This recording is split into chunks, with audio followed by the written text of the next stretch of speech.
500 kilo. Anggaran nilai 30 juta. Aku akan jadikan diorang semua tu contoh. Siapa langgar tempat aku, semua akan mampus. Kita dah ada 500 kilo barang dia. Dia mesti keluar malam ni. Kat sini ada seorang yang menyusahkan dia. Nama dia Dali. Sampai sekarang tak ada satu orang pun tahu apa dia macam mana.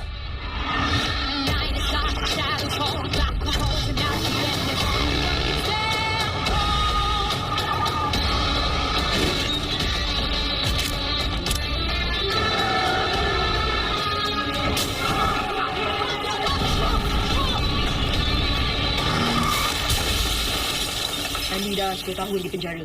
Dali, dia dah tak jumpa anak dia selama 10 tahun. Tak adil, Tuan. Janganlah hukum saya. Bukan yang kau seorang jadi keluarga. Dia yang terbaring tu. Semua ada keluarga. Masa depan anak cerah. Tapi tak ada ayah. Janji saya kat Tuan tak habis lagi.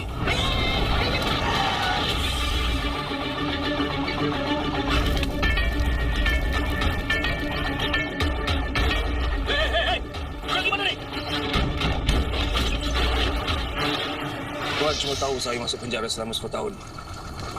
Tapi Tuan tak tahu apa yang saya buat sebelum itu.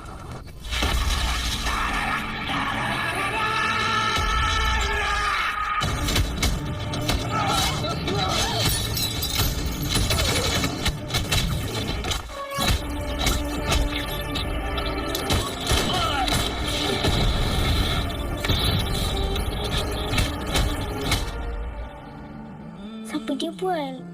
Sebab saya tak sedar mara. Kan aku dah janji dengan kau.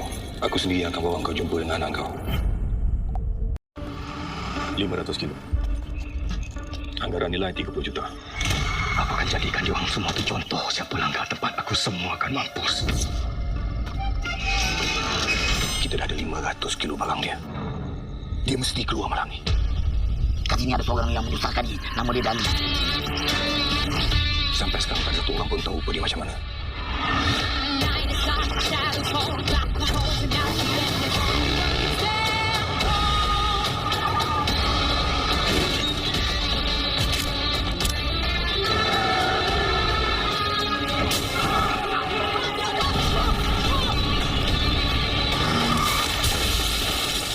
Dali dah 10 tahun di penjara. Dali, dia dah tak jumpa anak dia selama 10 tahun. Tak adil, Tuan. Janganlah hukum saya. Bukan yang kau seorang jadi keluarga. Dia yang terbaring tu. Semua ada keluarga. Masa depan anak cerah. Tapi tak ada ayah. Janji saya kat Tuan tak habis lagi.